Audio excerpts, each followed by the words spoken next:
Welcome to all. In this particular session, we will see what are the operating system services as well as what you mean by process and process state.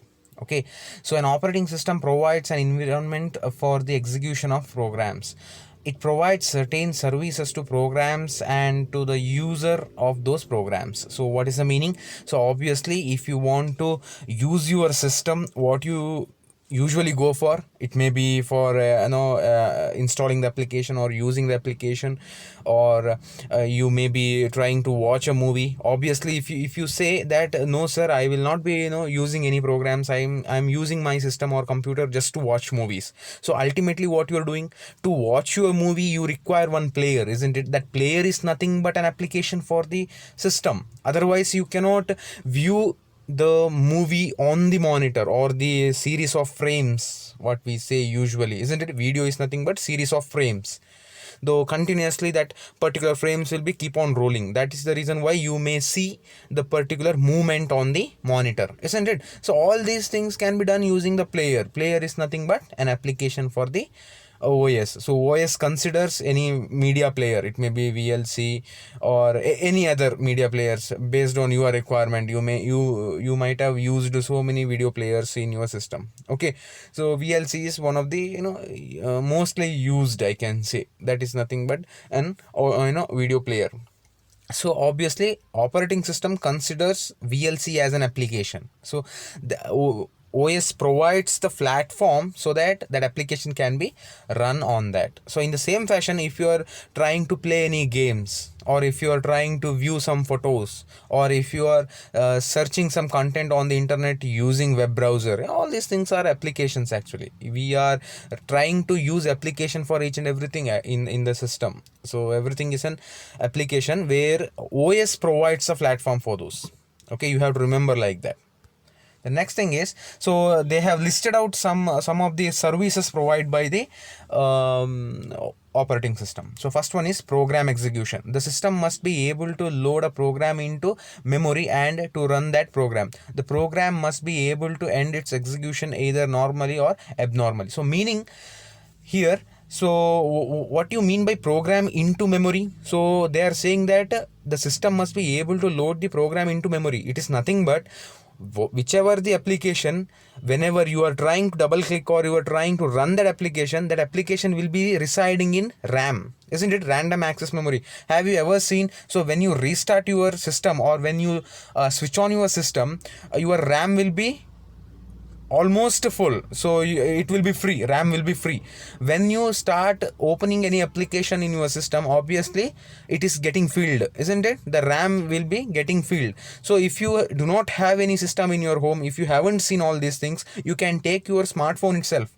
So when you restart your smartphone and you go to settings and see the storage or available storage, your RAM will be very free, isn't it? So when you open any applications or games or any content, so obviously your RAM will be keep on consumed, isn't it? It will be consumed by the rest of the application which is running in your smartphone. In the same fashion, so you can imagine, see, whenever I explain about OS, whenever I talk about systems, you can relate these explanation to your smartphone also. Almost I'm not saying exactly, but almost you can have the connection between your system or laptop with your smartphone, because even smartphone has processor, even smartphone has the graphics, even smartphone has the operating system, which is nothing but Android. So almost similar, but I am not saying that each and every concepts are there in your smartphone, and I should not be saying that, because some of the powerful things or the memory content or management techniques and will be different, or architecture of the processor will be different from your smartphone and your system. Okay, so that is the reason why I said, but you can imagine the things whenever I go for explanation of about all these applications and processes, you can think of that particular thing. Okay, so that is the reason why they said OS should be having the caliber to load this particular application on the or a program on the memory so that it can run. Okay, and it must be end its execution as well. What is that ending the execution? So after your work or after the completion of task, it has to end, isn't it? You are going to manually click that into button or cross button in the top right side, isn't it? Based on your operating system, if you are going for Macintosh, or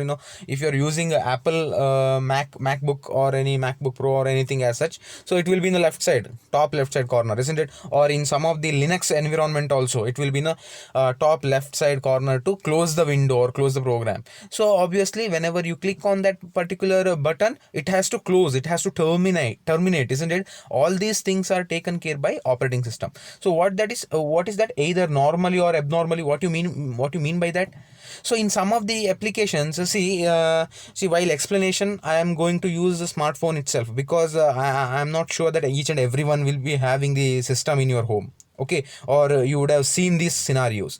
If I take the smartphone, in some of the application, so if the application get crashed, obviously it will show unfortunately closed, isn't it? Unfortunately stopped working or something. That warning pop-up will come on your screen, isn't it? Have you ever seen? So it is nothing but application crash. That application has crashed, or maybe due to memory management, or maybe due to process management, or error in the process, or interconnection may not be there, or communication may not be there, or network may not be there, depending on the errors. So you would have seen that unfortunately stopped, your application has unfortunately stopped, or anything as such. You would have seen that pop-up.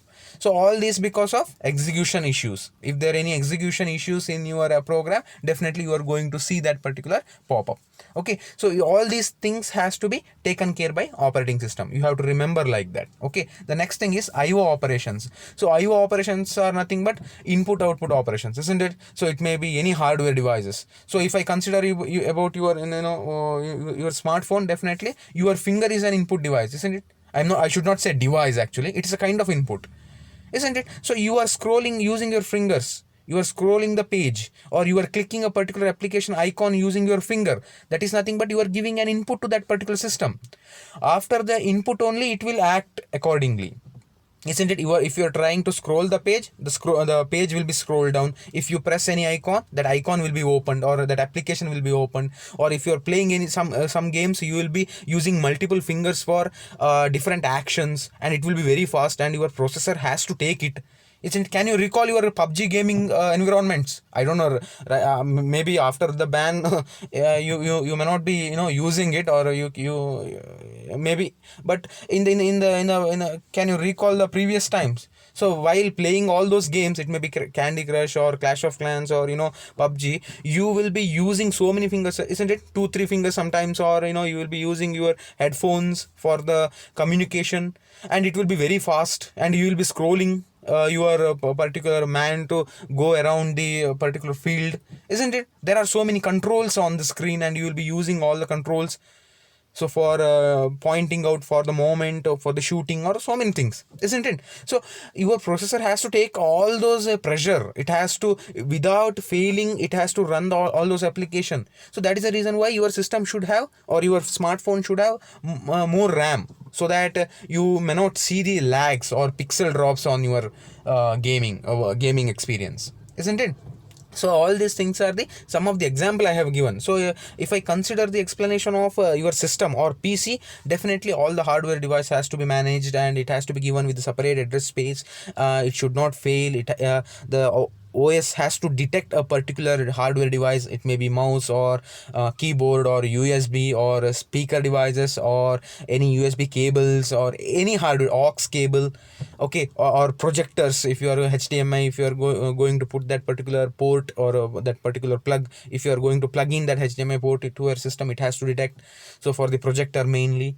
So there are so many hardware devices, and it has to be maintained by the operating system. It has to give a separate logs or separate place, so that that operating system, the hardware devices has to be listed out in the operating system. So operating system has to detect all those things. Otherwise, you may not be able to run it, or you may not be able to use it.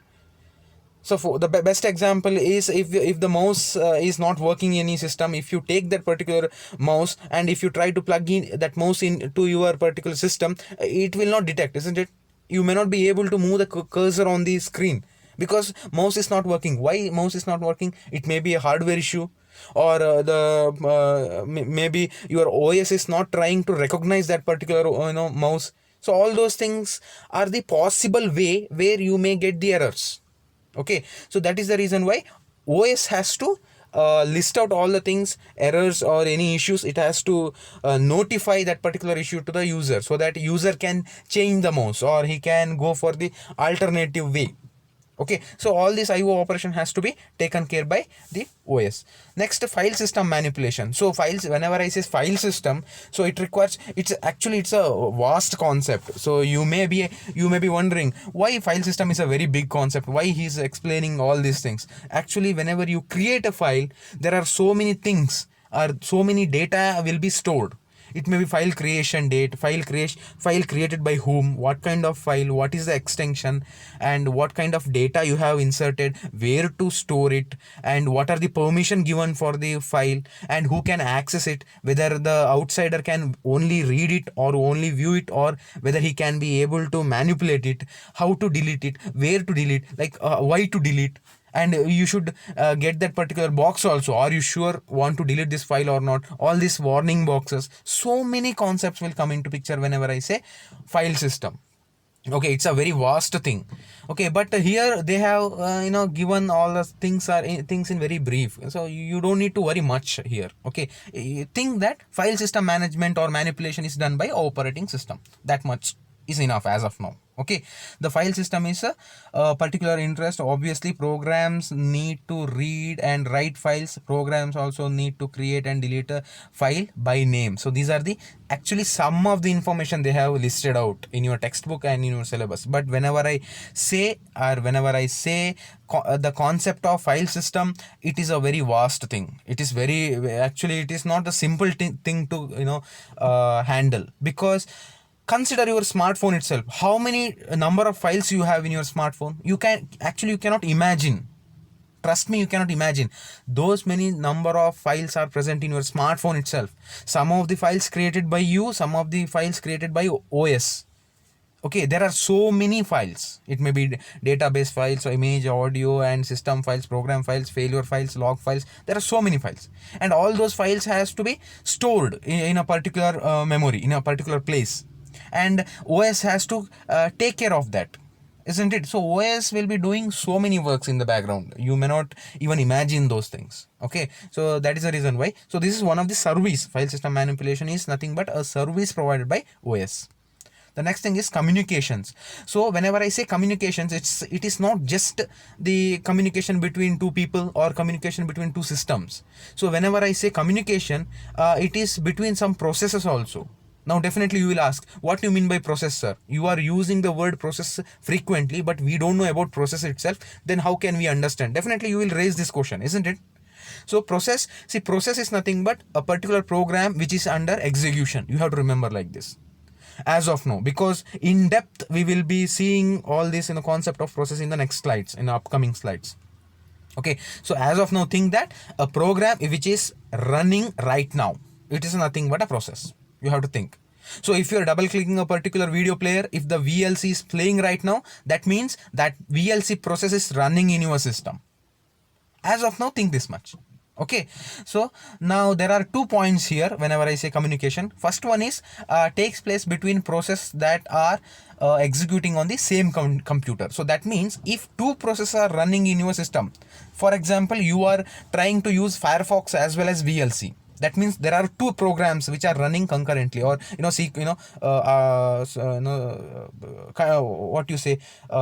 simultaneously you are trying to run those two applications. Okay, now you are using web browsers and you are trying to search something. In the background you are using VLC, or you are playing some video, for example. Fine.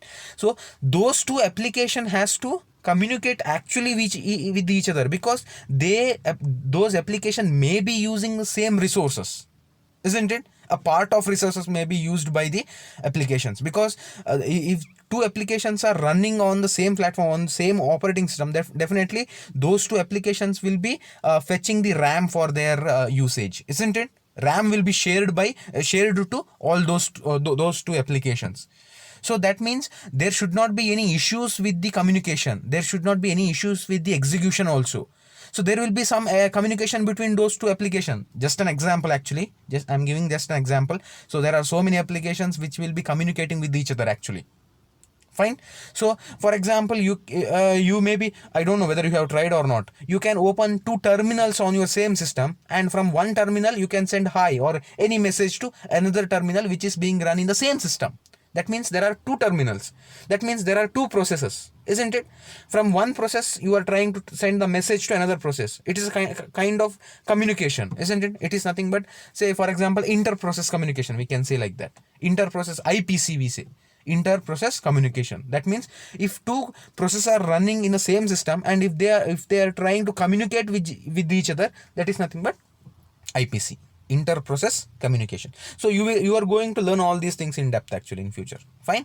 The second thing is takes place between processes that are executing on the different computer system that are tied together by a network computer. So if you are trying to send a particular message to nearby system, so in LAN, you would have seen these particular scenarios. If you haven't seen, you would have watched some movies, or stealing movies or hacking movies or anything as such. So you would, in Mission Impossible, I don't know how many of you watched this movie. So in Mission Impossible, in one part they are trying, they will show this kind of things. So trying to send the message from one system to another system with the same network. Okay, yeah, you have to remember that it has to be with the network. Those two system has to be connected to a particular network. Based on the network only you can send the message from one system to another system. Fine. So these things are actually practically it is possible to execute, or it is possible to show these things, but in general you would have seen these things in the movies also. So if in future if I get the chance, then I will show you how to send send the message from one system to another system which are being connected. So if I get the resources, definitely I can show you. Otherwise you have to imagine like that. Fine. The next thing is error detection. So this is an important concept actually, error detection, because errors are inevitable. You cannot stop the errors. And trust me, there is nothing like perfect system in the world. Each and every system has the loophole, or it requires some updating things, updation. It may requires to enhance the features which are being installed to that particular system. So there is nothing like perfect. Perfection is, we can try to reach the perfection, but there is nothing like perfect. Fine. So errors are possible. Each and every application may throw some errors, or your system may crash, or your hardware devices may crash, or your OS can crash, or say for example you are trying to run any application and your power goes off. If you are not using the laptop, and if you do not have the UPS and you are using the desktop, and your application like your power goes off, that means directly you are going to off your system without giving any intimation to the operating system. Then how it has to handle, isn't it? So for example, I don't know, right now I don't know, when I was studying, so my teacher used to say that please save the program frequently. If power goes off, your program may you may lose your program, whatever the program I was doing in the Turbo C and all in those applications. What is the meaning? That the meaning is, if something has happened, or if something is going to happen, if you are not saving your particular file or the program, you may lose your data. That is the meaning. Why you are going to lose the data? Because that kind of error is inevitable. We cannot ensure that when power goes off. If you do not have UPS, or if you're not using laptop, definitely if you don't have the battery, or if you don't have the power supply to run that particular system, definitely you may lose the data. It's a kind of error to that operating system, because operating system has to handle this, isn't it? Suddenly if something goes off, definitely how operating system will react, because it will be doing so many jobs. So that is the reason why this error detection plays a major role in OS, man. It is a kind of service given by the OS. So it will be having its own log files. It will be keeping all the update of each and every application which is being run on that particular OS. You have to see this. So practically, if you want to think, I don't know, maybe you may go with the command, some of the commands available for Windows. You can see what are the processors running. In this next slide I will show you, because from my system I have put one image here. I will show you what are the processors which are running in my system. Because I am using Linux, I am not using Windows. I don't have Windows in my system. Fine. So I will show you how it looks like. Okay. So in the explanation part, they have given something like OS constantly need to be aware of possible errors. So these are the predefined errors. Okay. So errors may occur in CPU, memory, hardware, IO devices, and some of the information they have given, like user programs, arithmetic overflow, and attempt to access the illegal memory location, and next type of errors. OS should take appropriate action to ensure correct and consistent computing. See, all these things are they have listed out, and actually there are so many. It is not just this. Okay, so they have said, see, IO devices problems, if something goes wrong, or some wire or wiring, maybe it may get cut, so there is a problem again. So your memory management may fail, your hard disk may fail, isn't it? There are so many, actually there are so many possible ways where error may occur. Okay, all this error has to be taken care by OS. That is the meaning of that particular paragraph. Okay, you have to remember like that. You can take the real time scenarios. See, just by going with all these contents which are present in the textbook, you can think of the real time examples. What are the possible examples you will be running? So for example, your smartphone has only 1% of battery, and you are trying to watch some videos, or you are trying to text someone, say for example in WhatsApp itself. Fine, say you have typed almost half paragraph, and your smartphone, it switches off. What will be the scenario? You will lose all the typed data, isn't it? But in the same fashion, if you're watching some YouTube videos, if your phone goes off, and after charging, you can go to history and you can play the same video file from the time where you paused it, or where up to which time or up to which duration you have watched. From there only you can continue. Why? Because YouTube, the server will save all the information which are being what are the interaction you have done to that particular YouTube video. They will store each and everything. You can see in the same video, in the bottom you will see the red bar. That means that up to that you have watched, and if you want to continue watch, you can play the video. That is the meaning. Because all the information will be stored in the Google server or YouTube, whatever the YouTube video you are going to watch. That is the meaning. And all these things has to be taken care by actually operating system. You have to remember like that. Okay, these are some of the real-time example I can see. Okay, the next thing is resource allocation. So resource allocation means, see, what kind of resource has to be allocated to each and every program. That is the meaning. So some of the programs may require more RAM, some of the programs may require less RAM. Say for example, if you are running some heavy end games, say Call of Duty or NFS in your system, it may be in your phone or in your computer. So it requires more RAM, more graphics, because it has to handle that particular pressure. It will be a very big game, isn't it? In terms of size also, it is a big game, and it requires more graphics. And all this thing has to be taken care by whom? It has to be taken care by OS. Fine, that is the meaning. Okay, so if I give such kind of examples, it will take so many, like if I had any classes, definitely I would have given a separate class for this particular example itself, because there are so many examples which I can give. But as of now, you think this much, because some of the application require more RAM, some of the application require less RAM. Obviously, based on the application's requirement, OS will allocate a particular resources to applications, because some application may require hardware also, isn't it? Not just by using the software you can run. So, and each and every application require your cursor. That means obviously you require mouse or touchpad, isn't it?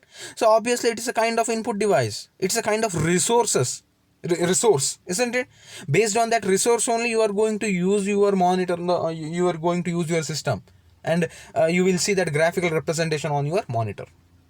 Okay, all this thing has to be taken care by OS. Next, accounting. So we want to keep track of which user use how many how many and which kind of computer resources. This record keeping may be used for accounting or simply for accumulating usage statistics. So it is also one of the important thing. Because see, whenever you go to company, or if you are using some public systems, obviously there should be separate log, isn't it? Maybe you may be trying to delete some files which are very essential for the system, but if you delete it, then we have to find, isn't it, who has deleted, when it has been deleted. All these things has to be stored somewhere. For example, if you take your college lab, say for example you are trying to delete some application from the system, as an being you may be a naughty person and you are trying to delete a particular application, and the administrator has to find out who has deleted. How he will find out? He will see who has logged in, which ID has logged in at that time. Based on that ID, he will find you. And all this information, who will store it? Operating system will store it. What you have done, what are the recent searches you have done, what are the files you created, when you deleted, with what ID you deleted, all these things will be stored somewhere. And it is required for the statistic purpose also, not just for detection. Okay, these are some of the example I can give. So accounting will be taken care by OS. The next thing is protection. So error detection also an important thing, protection also an important thing, because whatever the data you use in your system, it is vital, it is very important, it is precious. Okay, data is very precious. You should not be giving your data to anyone. It may be raw data or structured data, because based on the data only one can find out what kind of person you are, based on the pattern, based on the usage, isn't it? Say for example, you are trying to browse something on your web browser in your smartphone. Next time if you go to the same browser, or if you try to search something, it will give some advertisements. Have you ever seen? Say for example, today you are searching for the pen drives. What are the possible number of pen drives, or your price range and all. You will be having some budget range, isn't it? Say for example, from 300 rupees to 600 rupees, list out all the pen drives available in Amazon. Say after some time, after evening or next day, it will automatically show some advertisements on your phone. How? Because it will check your usage data, it will check your history, it will see the data, it will analyze the data, it will understand it, what kind of person you are and what kind of searches you are doing in your system or in your smartphone. So based on because that is the reason why I said data is very important. So protection has to be given to each and everything. It may be for process, it may be for your data, it may be for your message, or it may be for your communication, it may be for your hardware things. So each and everything has to be taken care by OS. So that is nothing but the protection concept. Okay. The next thing is, now the actual concept come into picture. Now you will get the answer for process. What you mean by process. Okay, till now I was frequently using this word process, isn't it? Sometimes I was using programs, sometimes I was using the word process.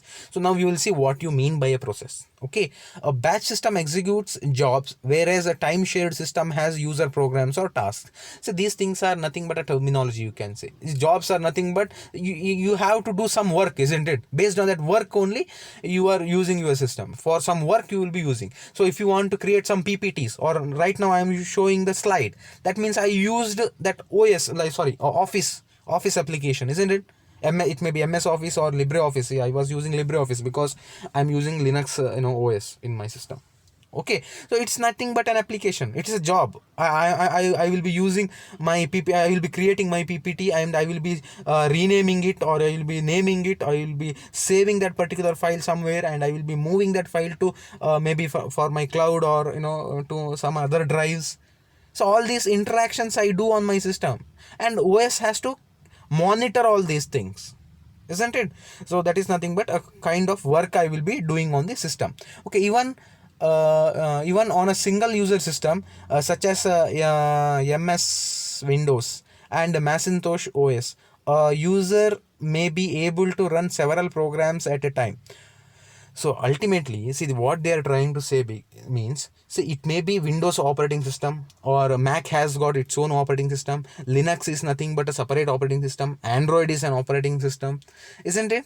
Some you see in that Android also you can see Vivo uses separate Fun Touch OS, isn't it? Xiaomi has its own OS. Nokia has its own OS. Previously, Nokia was using Symbian OS, isn't it? For the keypad purpose, keypad phones. Have you ever seen? So at that time, I don't know. I don't think your generation would have seen all those things. But when I was, I was a child. At that time, I was having the Nokia 6600 phone. At that time, if I want to download any content from the internet, or if I want to download some games at that time, so I was finding the file which is compatible for Symbian OS. That means Nokia was using Symbian OS at that time. So without operating system, it is not possible to interact with any hardware devices. Okay, it is a platform. OS operating system is nothing but a middleman or platform. You have to think in that way. Fine.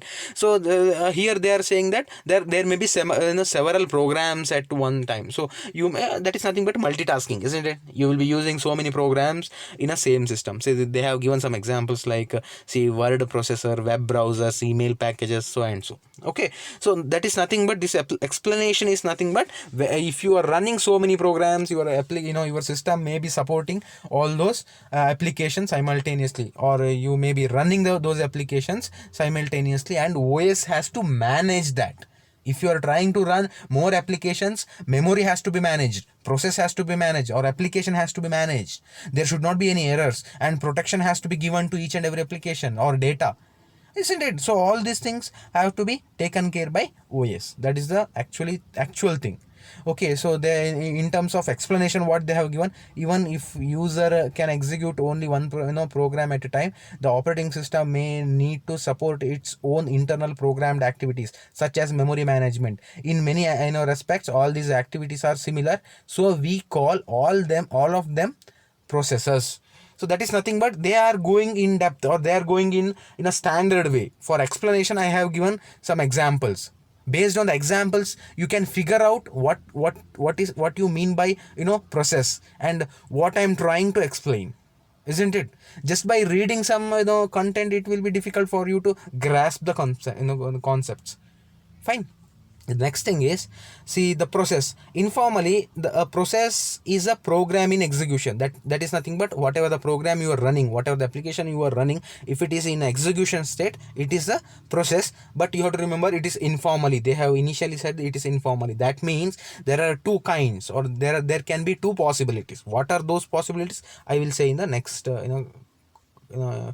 concepts. I will say while explaining, I will say, okay, a process is more than the program code, which is sometimes known as text section. Okay, it also include the current activity as represented by the value of the program counter and the contents of the processor's registers. So you have to remember here one thing. So whenever I talk about process or application or program, it may be anything. So it will be using something called PC. In a previous video also, I have made a mention about PC, program counter. That is nothing but, say, whenever I say program, there will be set of instructions, isn't it? You may take your own your own examples. You would have done binary search or bubble sort programs using C or C++, anything. So there will be so many lines of code, isn't it? Each and every line is nothing but an instruction. So PC is nothing but a pointer. Pointer is nothing but it's a kind of variable, you can say. It will be keep on updating and downgrading the things, or it will be pointing to a particular instruction. Now whenever I say instruction, PC, the work of PC is to point a particular line which is going to be run. Okay, that is nothing but, say, if you have 10 lines of code, if your PC is targeting third instruction or third line, that means right now the second line is executing. That is the meaning. That means PC always, program counter always points to the next instruction which has to be run. You have to remember like that. Fine. So that is the thing of PC or program counter.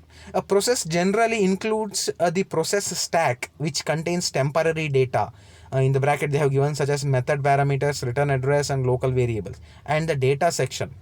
So there are two kind of things, text section as well as data section. Text section is nothing but the program codes which are given to the system. What is data section? So data section is nothing but, see, all the stack. See, even process has got its own stack. What is a stack? What do you mean by stack? So can you recall your previous semester subjects? Stack, push, pop concepts. Can you recall all those things? That is nothing but a particular structure, isn't it? Data structure in DS, in data structure concept also, you are going to see about this stack concept. Stack is nothing but you are going to keep a particular number of processes one above the other, isn't it? It will be in that fashion. Based on the requirement, it will fetch the process and it will execute it. Okay, so obviously in the data section it will store the local variables and return address as well as method parameters, and it will be having process stack. Now why you need method parameters?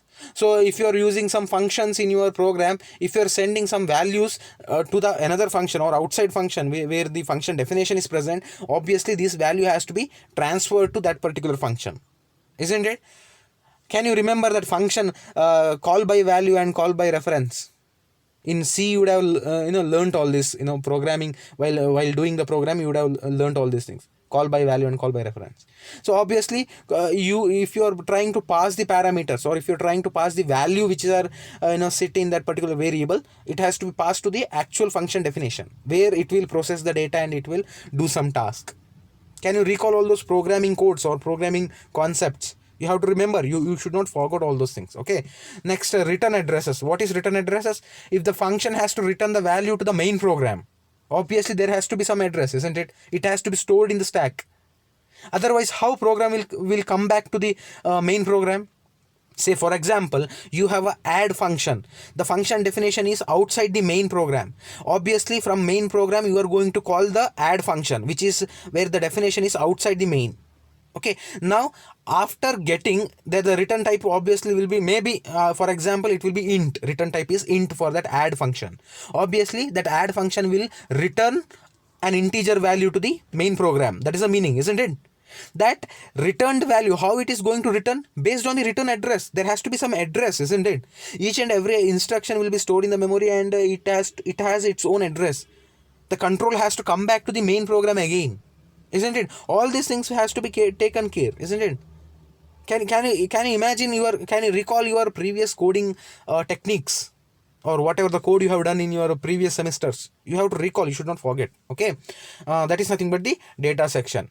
Okay, so which contains global variables, so based on the kind of variables you use on the program. Now see, there are two types there, passive entity and active entity. So in the previous explanation I said, whenever you talk about process, it is nothing but the program under execution. So that means there will be one question, isn't it? So that means whatever the application I use, whether it is a process? No. Why it is no? Because application will reside in memory. You are going to keep, say for example Firefox, the size of Firefox may be 150 MB, for example I'm giving. That means 150 MB will be residing in your hard disk or even your secondary storage, not in RAM.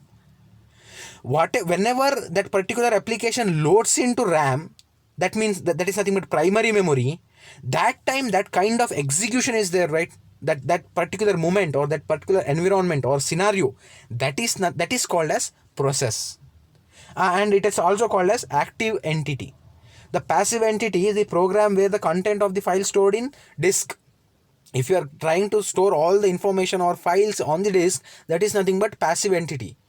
And active entity is nothing but with a program counter specifying the next instruction to execute and set of associated resources. That means that application, whatever the application you are trying to target, it will be right now on the RAM. That is nothing but a process, isn't it? Say for example, don't get confused. Say, let me give a simple example. Say for example Firefox is an application. You are trying to install that Firefox, and installed Firefox will sit in your secondary memory or hard disk on the disk. Remember that. When you click or when you try to open that particular Firefox, it will load that memory to that whatever the code or the program, it will be loaded to your RAM. From RAM you are going to run, because for the easy purpose, isn't it? You cannot run any application from secondary. All the application, whenever you try to run the application, it has to come to the RAM directly from from your secondary storage or hard disk. You cannot run an application. Fine, you should know all these things. Okay, so that is nothing but that is, whenever it is an active entity, it is called process. You cannot say the application is a process, but the application, if it is running state, if it is right now running, then you can say it is a process. Okay, so I will show you. So this is the picture I have made for you. This is my system's picture. Okay, can you see here? Can you see? Yes. See, there are so many processes running in my system. See, can you see PID, user, PR, NI, VIRT, RES, and at the end command, time. Can you see all those things? What are these? See, PID is nothing but process ID. In maybe in my first video or second video, I made a mention of process IDs. Each and every process will be having its own identification number. So it is nothing but PID. Based on this PID only, operating system will see that what kind of processes are running in my system. Okay, because OS cannot understand your graphical representation. If you say Firefox to processor will never understand. It will understand only binary zeros and ones. Ultimately, each and every number, it can deal with the numbers, not with the alphabets or your graphical representations. You have to remember like that. So each and every process will be having its own ID, and it will be having running time from when you are going to run that particular things and all. Okay, so you can see so many applications under command. You can see genome shell is running, web content is running. See, top is nothing but the command. I used top command to list out all the processes which are running in my system. So I'm using a Linux platform here. I'm not using Windows. I don't have Windows in my system. So it is a Linux operating system. Okay, see, those are the applications which are being run. Can you see in the middle, in almost middle, can you see soffice.bin? soffice.bin, what is it is a kind of a process which is running in my system. Why? Because I was creating this PPT for you. That means that Office application was running, and each and every application will be having its own PID. You have to remember like that. When I took this screenshot, I was creating PPT for you, this OS PPT. Where I was doing that PPT? In my Linux, it is LibreOffice. If you are using Windows, obviously it is Windows Office, MS Office, MS Word or MS PowerPoint. But here I was using LibreOffice and presentation platform where I was trying to do your PPT. So obviously that is the reason why that process is running. So you can see soffice.bin, and you can see systemd. You can see there are so many scheduled RCU scheduling things, RCU BH process. So top is nothing but a command. It is a kind of process, and that top has the ID 3584. Why it is highlighted? Why it is in a bold color? Because right now you are using type top. When I took the screenshot, top command was running. That process was running. That's why highlighted. And I was running Firefox. It will be in the bottom view. In the first top view you cannot see. So sorry, you can see web content. It shows web content. In some of the cases, if you are running the Firefox right in the background, definitely it will show Firefox in that list. And can you see the users? See, you can see Drona D. Actually, it is my system name. So come down to that root. Root is nothing. What is root? So if OS will be running its own applications, so it will be running under root as a user. If you are logging into your particular system, definitely you will be having your own ID or name. Based on that name, it will show what kind of processes you have already executed over there. Okay, so based on the process ID, OS will keep track of each and everything. You have to remember like that. Okay, so this is just an example just for you. Actually, I took this screenshot and I have for the explanation purpose I have taken this. Okay, the next thing is process state, and after explaining this I will wind up here. Okay, so process state is nothing but, see, as a process executes, it changes the state. Okay, the state of a process is defined in a part by the current activity of that particular process. Each process may be in one of the following state. So if the question is like list out the process state, you have to list out all these processes. There are how many? 3 plus 2, 5, total 5 processes states. See, there are the first state is new state, ready state, waiting state, running state, and terminated state. Okay, new state is nothing but if you are creating your new process, and it will be in a new state. And if it is in a ready state, that is nothing but your process is ready and that process can be given to the processor. Okay, that is nothing but it is not like you are running the process. Your process is ready. Say for example, for the best example, see, after whenever you double click on something, some application, it will take some seconds, isn't it? 1 or 2 seconds. After that it will start running. That means that small duration is nothing but ready state. Very small duration actually. It will be in a ready state. Or if you are trying to go for multiple applications, it may be in separate queue, ready queue. Based on the priority, it may run the application. Okay, so that is an example I have given. Okay, next is a running state. Running state is nothing but the particular process is right now it is running on the processor. That is the meaning. It is in execution state or execution thing. It will be keep on, it is actually running right now. That is nothing but running state. Waiting state is nothing but, say, if the process requires some hardware resources. Say for example, your process requires keyboard. That means, and your keyboard is not free now. You are using your keyboard for some gaming or something like that. That means it will be keep on waiting. Say for example, the best example is you are running NFS Most Wanted in one process, and another process you are using MS Word, Microsoft Word, for creating your resume, or you are creating some textual document. So when you directly switch your particular application to that particular game, NFS Most Wanted, you will be using the keyboard for movement of your car, isn't it? While playing the game. At that time, MS Word will be keep on waiting for your keyboard, because keyboard is right now used by your NFS game. Can you imagine that concept? So that means that particular thing will be in waiting state for the keyboard resources. Can you imagine those things? It is just an example actually. Okay, now the last state is terminated state. Once you complete your application, means once you are done with your application, when before closing, or when you are trying to close, or you are in the last stage of your usage, then it will be in terminated state. Okay, so this is the particular structure. You have to remember this structure. From new it will go to ready, from ready it may go to running, and if there any interrupt. What do you mean by interruption? So it's something new, isn't it? Interruption means what? Say for example, I can give the example, like, say for example, in your smartphone you are playing some game.